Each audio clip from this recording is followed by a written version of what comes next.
Hello बच्चों, कैसे हो। आज हम फर्स्ट फ्लाइट का lesson number 2 Nelson Mandela Long Walk to Freedom शुरू करने जा रहे हैं। यह पाठ नेल्सन मंडेला की आत्मकथा लॉन्ग वॉक टू फ्रीडम के एक अंश के रूप में लिया गया है। आपने नेल्सन मंडेला के बारे में तो ज़रूर सुना होगा। वे दक्षिण अफ्रीका के लोकतंत्र द्वारा चुने गए पहले अश्वेत राष्ट्रपति थे। मंडेला और उनकी अफ्रीकी राष्ट्रीय कांग्रेस ने अपना पूरा जीवन रंग भेद के खिलाफ लड़ा। इसके लिए उन्होंने 30 वर्ष जेल में बिताए। रंग भेद का मतलब है किसी व्यक्ति की प्रजाति के आधार पर उसको विभाजित करना। आम भाषा में इसे गोरे और काले लोगों के बीच का भेद कहा जाता है। आइए इस लेसन में नेल्सन मंडेला के द्वारा अपने देश के लोगों को रंग भेद की नीति से छुटकारा पाने पर किस प्रकार बधाई दी गई है उसे पढ़ते हैं। 10th May dawned bright and clear. For the past few days I had been pleasantly besieged by dignitaries and world leaders who were coming to pay their respect before the inauguration. The inauguration would be the largest gathering ever of international leaders on South African soil. 10 मई को सूर्य चमकदार और स्वच्छता से निकला। पिछले कुछ दिनों से मैं उच्च पदाधिकारियों व विश्व के नेताओं से घिरा हुआ था जो इस उद्घाटन के अवसर से पूर्व अपना सम्मान व्यक्त करने के लिए आए हुए थे। इस उद्घाटन समारोह में दक्षिण अफ्रीका की भूमि पर अंतर्राष्ट्रीय नेताओं की अब तक की सबसे बड़ी भीड़ जुटने वाली थी। The ceremonies took place in the lovely sandstone amphitheater formed by the Union Buildings in Pretoria. यह समारोह प्रिटोरिया में यूनियन बिल्डिंग द्वारा बनाई गई सुंदर बलुआ पत्थर की खुली रंगशाला में हुआ। यहाँ एम्फी थिएटर का मतलब है ऐसा स्थान जहाँ पर खुले में आयोजन किया जा सकता है। यह चारों तरफ दीवारों से घिरा रहता है। For decades, this had been the seat of white supremacy, and now it was the site of a rainbow gathering of different colors and nations for the installation of South Africa's first democratic non-racial government. यह स्थान दशकों से गोरे लोगों की सर्वोच्चता का स्थान बना रहा और अब यह दक्षिण अफ्रीका की प्रथम लोकतांत्रिक आजातीय सरकार की स्थापना के लिए एकत्रित विभिन्न लोगों मतलब अलग अलग रंग के लोगों, श्वेत और अश्वेत दोनों, और राष्ट्रों का इंद्रधनुषीय दृश्य था। On that lovely autumn day, I was accompanied by my daughter Zenani.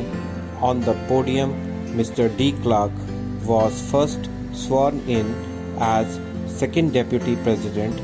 Then Thabo Mbeki was sworn in as first deputy president. उस सुहावने पतझड़ के दिन मैं अपनी पुत्री ज़ेनानी के साथ था। मंच पर मिस्टर डी क्लार्क द्वितीय उपराष्ट्रपति के रूप में शपथ ग्रहण करने वालों में से थे।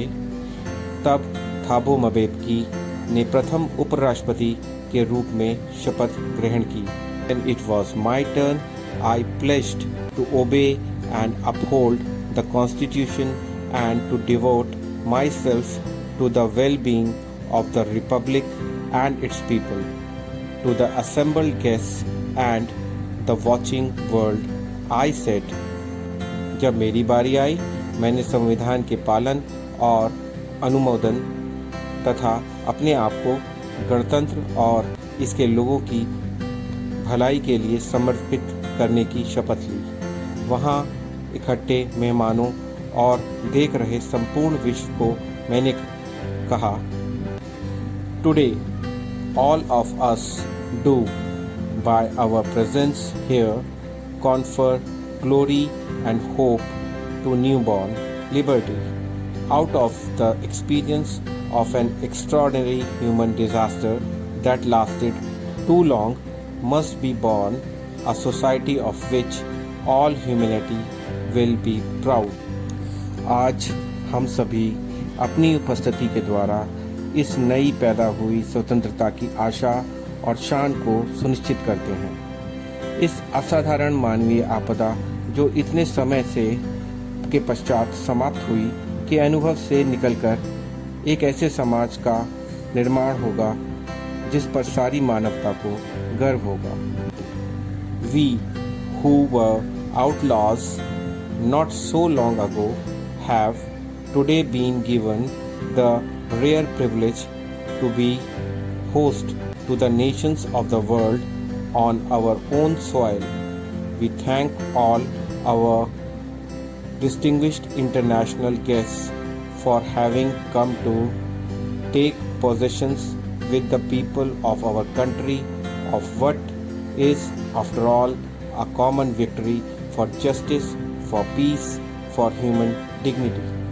हमें जो थोड़े समय पहले तक रंग भेद से पीड़ित थे, आज अपनी स्वयं की भूमि पर विश्व के राष्ट्रों की मेज़बानी का सौभाग्य प्रदान किया गया है। हम हमारे सभी विशिष्ट अंतर्राष्ट्रीय मेहमानों का हमारे देश के लोगों के साथ इस आयोजन में शामिल होने, जो न्याय, शांति और मानवीय शान की एक साझी विजय है, के लिए धन्यवाद करते हैं। कॉन्फर का मतलब है प्रदान करना, एक्स्ट्राऑर्डिनरी का मतलब है असाधारण, ह्यूमैनिटी का मतलब मानवता, वी हु वर आउटलॉज इसका मतलब है हम जो कि रंग भेद की भावना से पीड़ित थे। We have at last achieved our political emancipation हमने आखिरकार अपनी राजनीतिक मुक्ति प्राप्त कर ली है। We pledge ourselves to liberate all our people from the continuing bondage of poverty, deprivation, suffering, gender and other discrimination.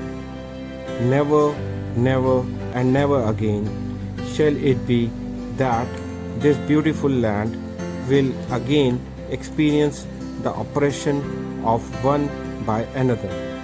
The sun shall never set on so glorious a human achievement. Let freedom reign. God bless Africa. हम अपने आप को, हमारे लोगों को गरीबी, अधिकारों के हनन की पीड़ा, लिंग और अन्य भेदभावों से स्वतंत्र कराने की शपथ लेते हैं। यहाँ इमेंसिपेशन का मतलब है मुक्ति, बॉन्डेज का मतलब है दास्ता, डिप्रीवेशन का मतलब है हानि या नुकसान, सफरिंग का मतलब पीड़ा और डिस्क्रिमिनेशन का मतलब है भेदभाव।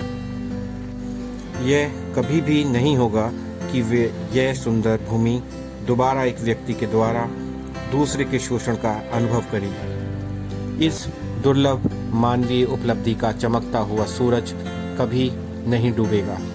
स्वतंत्रता प्रबल हो, परमात्मा अफ्रीका को आशीर्वाद प्रदान करें। A few moments later, we all lifted our eyes in as a spectacular array of South African jets, helicopters and troop carriers roared in perfect formation over the Union buildings. It was not only a display of pinpoint precision and military force, but a demonstration of the military's loyalty to democracy, to a new government that had been freely and fairly elected. Only moments before, the highest generals of the South African Defence Force and police, their chests bedecked with ribbons and medals from the days gone by, saluted me and pledged their loyalty. I was not unmindful of the fact that not so many years before they would not have saluted but arrested me. Finally, a chevron of Impala jets left a smoke trail of the black, red, green, blue and gold of the new South African flag. कुछ पलों बाद ही जब अफ्रीकी jet विमान, helicopter, सैन्यवाहक विमान संपूर्ण संगठन में यूनियन बिल्डिंग के ऊपर से गड़गड़ाहट करते हुए गुजरे तो हम सभी ने अपनी श्रद्धा से भरी नज़रें उन रंगीन और प्रभावशाली दृश्यों की ओर उठा ली। यह न केवल सैन्य शक्ति के छोटे से दृश्य का यथार्थपूर्ण विवरण था, अपितु यह सेना का लोकतंत्र, एक नई सरकार जो स्वतंत्र और सही रूप से चुनी गई थी के प्रति दृढ़ राजभक्ति का प्रदर्शन था। कुछ क्षण पहले ही दक्षिण अफ्रीकी सेना और पुलिस के सर्वोच्च जनरलों ने, जिनका सीना फीतों और पुराने दिनों के पदकों से अलंकृत था, मुझे सलाम किया और अपनी वफादारी की शपथ ली। मैं इस बात के प्रति सचेत था कि कुछ वर्षों पूर्व उन्होंने मुझे सलाम नहीं किया होता बल्कि गिरफ्तार कर लिया था। अंत में इम्पाला जेट विमानों का एक समूह काले, लाल, हरे, नीले और सुनहरे रंग की धुएं की लकीर छोड़ते हुए दक्षिण अफ्रीका के झंडे का रूप बनाते हुए ऊपर से गुजरा। The day was symbolized for me by the playing of our two national anthems and the vision of whites singing Nkosi Sikelel' I Africa and blacks singing Die Stem, the old anthem of the Republic. Although that day neither group knew the lyrics of the anthem they once despised, they would soon know the words by heart. इस दिन को हमारे दो राष्ट्रगानों की धुनों को बजाकर मेरे लिए एक प्रतीक के रूप में बनाया गया और श्वेत लोगों ने नकोसी सिकेलेल ई अफ्रीका और अश्वेत लोगों ने हाई डाई स्टेम पुराने राष्ट्रगान का दृश्य प्रस्तुत किया। यद्यपि उस दिन कोई भी दल राष्ट्रगान की धुन को बजाना नहीं जानता था, उन्होंने इसके बारे में एक निम्न धारणा बनाई। वे शीघ्र ही इन शब्दों को ज़बानी याद कर लेंगे और अपने दिलों में बसा लेंगे। On the day of the inauguration, I was overwhelmed with a sense of history. In the first decade of the 20th century, a few years after the bitter Anglo-Boer War and before my own birth, the white-skinned peoples of South Africa patched up their differences and erected a system of racial domination against the dark-skinned peoples of their own land. उद्घाटन के दिन मैं इतिहास की संवेदना से परिपूर्ण था। 20वीं शताब्दी के प्रथम दशक में कड़वे एंग्लो बोअर युद्ध के कुछ वर्षों पश्चात और मेरे जन्म से पहले दक्षिण अफ्रीका के गोरी चमड़ी वाले लोगों ने भेदभाव का आरंभ किया और अपनी ही भूमि के अश्वेत लोगों के विरुद्ध एक प्रजातीय साम्राज्य के तंत्र का निर्माण किया।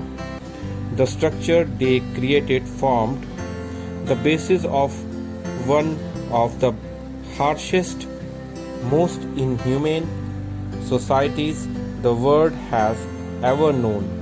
Now, in the last decade of the 20th century and my own 8th decade as a man, that system had been overturned forever and replaced by one that recognized the rights and freedoms of all people regardless of their color of their skin.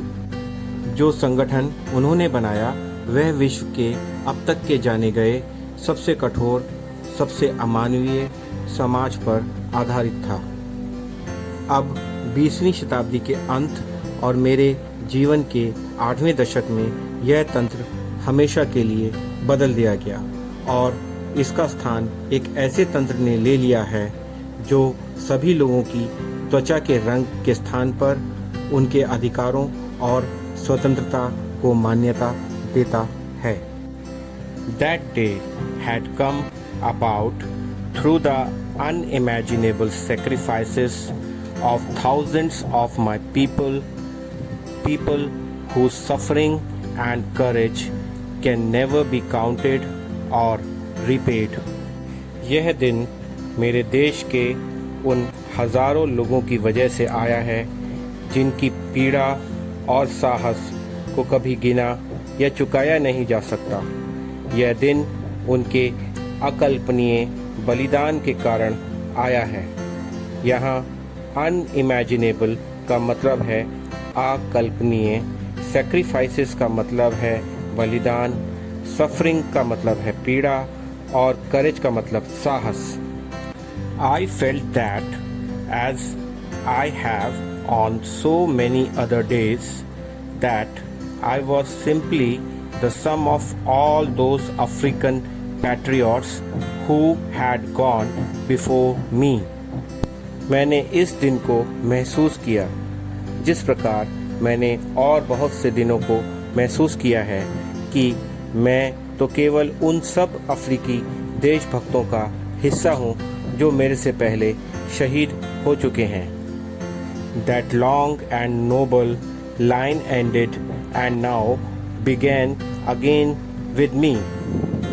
वह लंबी और श्रेष्ठ पवित्र रेखा जो समाप्त हो चुकी थी अब मेरे साथ दोबारा शुरू हुई है। मतलब कि आज़ादी से पहले देशभक्तों की जो श्रृंखला थी जो उनके शहीद होने पर समाप्त हो गई थी, अब मंडेला अपने आप को आज़ाद अफ्रीका का देशभक्त मानकर कह रहे हैं कि उनसे इस आज़ाद देश में एक नई देशभक्तों की श्रृंखला की शुरुआत हुई है। I was pained that I was not able to thank them and that they were not able to see what their sacrifices had brought. मुझे इस बात का दुख है कि मैं उन देशभक्तों का धन्यवाद नहीं कर पाया और वे अपने बलिदानों से प्राप्त इस दिन को देखने के लिए उपस्थित नहीं हैं। आशा है आपको ये लेसन समझ आ गया है। तो इस वीडियो के कमेंट सेक्शन में जाकर आप कुछ असाइनमेंट, टेस्ट और दूसरी वीडियोस के लिंक भी पा सकते हैं। अगर आपको ये वीडियो पसंद आई हो तो फिर इस चैनल को लाइक करें, सब्सक्राइब करें और कमेंट सेक्शन में जाके कमेंट्स दें।